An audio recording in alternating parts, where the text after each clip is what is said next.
Is design thinking flawed, overhyped, and ineffective? In today's video, we'll break down the arguments against design thinking and question its effectiveness in problem solving. Ready for some heat? Let's dive in.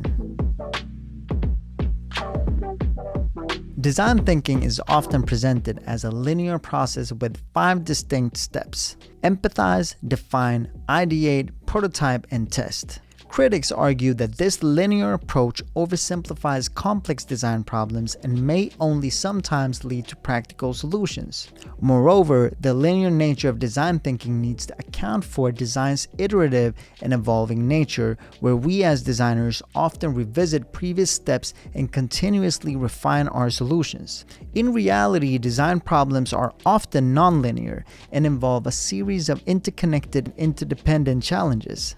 By forcing us to follow a rigid sequence of steps, design thinking may limit our ability to explore creative and innovative solutions. Some advocates of design thinking argue that it is meant to be flexible and adaptable. However, in practice, many organizations rigidly adhere to the 5-step model, stopping creativity and innovation. I've experienced this firsthand. Another critique of design thinking is that it excludes important stakeholders like clients and actual end users. By not involving these parties in decision-making, design thinking might fail to address their real needs and expectations. The exclusion of stakeholders can lead to a disconnect between the final design and the actual needs of the users.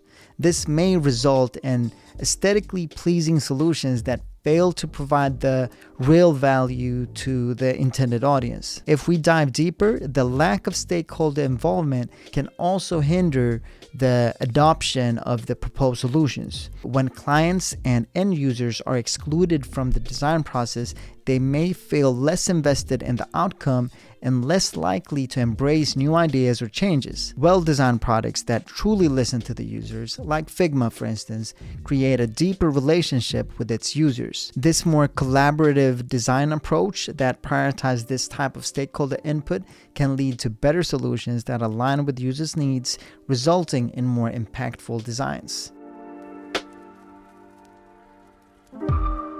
Design thinking puts a lot of emphasis on empathy as a driving force in the design process. Empathy alone is not enough to create effective solutions. Relying too heavily on empathy can lead us to make assumptions about users' needs and experiences, which might not always be that accurate. If we incorporate user research and data-driven insights into the process, we can yield more effective and targeted solutions. Empathy can be a valuable starting point for understanding users' perspectives, but it should not be the sole driving force behind our design decisions. We must also rely on evidence-based insights and rigorous analysis to ensure that the solutions we design address real-world problems and deliver tangible benefits to the users. In addition, empathy may sometimes lead to biased decision-making or an overemphasis on specific user groups, neglecting the needs of others. A more balanced approach that combines empathy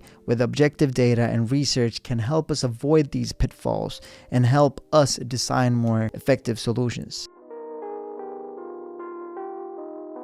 One of the main criticisms of design thinking is its tendency to oversimplify complex problems, leading to superficial solutions that fail to address the root causes of the issues at hand. Design thinking often focuses on addressing symptoms rather than the underlying issues that give rise to these symptoms. This can lead to short-term fixes that don't create lasting change.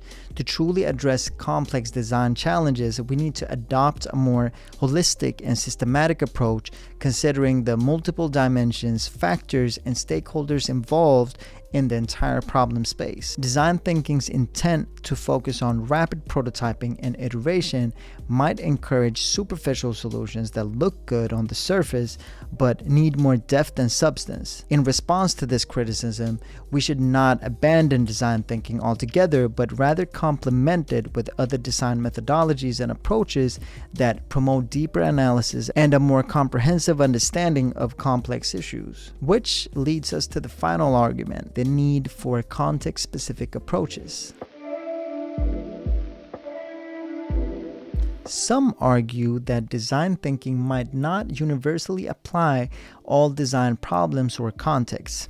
A one-size-fits-all approach is not suitable for addressing the unique challenges and requirements of different industries, cultures, and user groups. Instead of relying solely on design thinking, we should adopt a context-specific approach that draws on various design methodologies, tools, and techniques to address the unique characteristics of each design problem. This might involve combining design thinking with other frameworks such as systems thinking, participatory design, or user-centered design to ensure a more comprehensive and tailored problem-solving process. We should see each of these approaches as a tool in our design toolbox. As Abraham Maslow once said, if the only tool you have is a hammer, you tend to see every problem as a nail.